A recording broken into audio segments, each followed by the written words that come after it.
Hello there. Today I want to talk about another topic about raising your daughters. In this world, women are always blamed for the things that are done to them: abusive partners, bullies, and being denied a life of her choice. But women who don't retaliate and let men or other people mistreat them, make fun of them, remain polite when the other party is abusive, are called mature or the bigger person.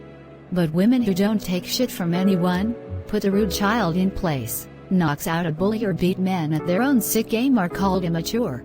Women who let abuse thrive are called a real woman, but a woman who treats others how she's treated are called little girls. Since childhood, women are told to allow abuse, like the people who claim that boys who pick on you are secretly in love with you. There is nothing mature about stay silent when you are bullied or mistreated. Not standing up for yourself is a form of immaturity, because you pretty much show that you are still a child. Children don't fight back because in most cases they can't, but you are not a child, so don't act like one. I was called a Jezebel spirit the other day, because I don't want to submit. I thought it was funny, but some women might take it to the heart. Here are my 5 tips on how to raise your daughter. Number 1. When she gives an inch, don't take a mile. Don't do anything with her or to her she didn't ask for. When she needs assistance to get the shower at the right temperature, then don't wash her if she can do it herself. It might sound weird, but if you do things with her or to her she didn't ask for as a child, then she will blame herself when men do things to her she is not comfortable with as a woman.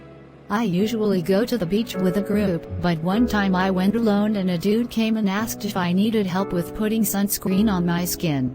I felt so uncomfortable and had the lingering thought that it was my fault for going to the beach alone in a bikini.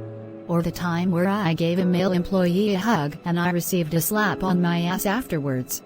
In that scenario, I also felt I was to blame somehow. If I didn't give a hug, then it wouldn't have happened. But if you as a mother don't do what she didn't ask for, she will learn that it's not her fault when men do things to her or with her without her permission.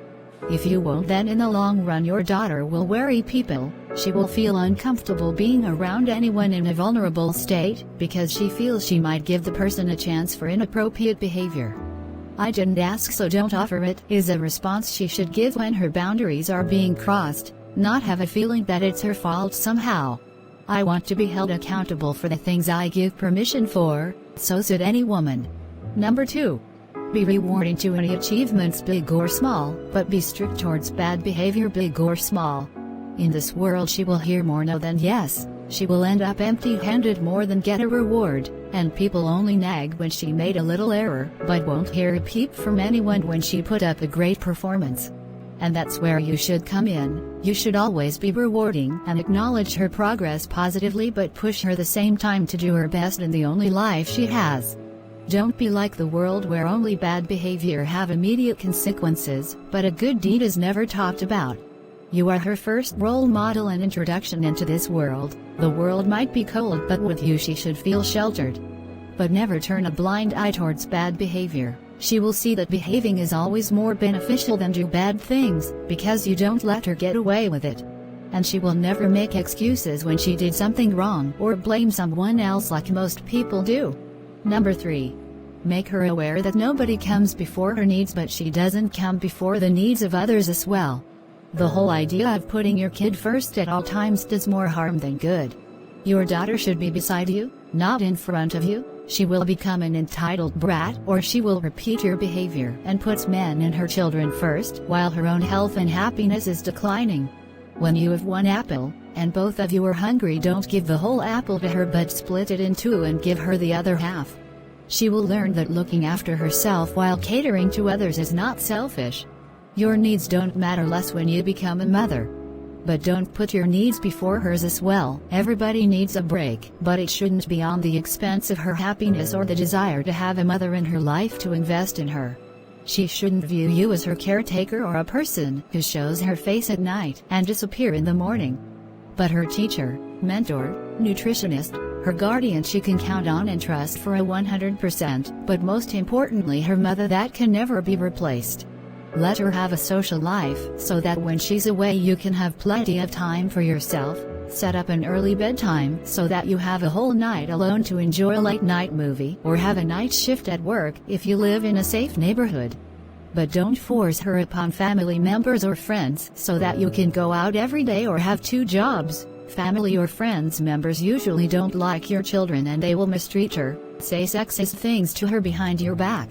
She will not only feel abandoned by you, but your investment to raise her the right way will be ruined by family members if they don't think the same as you.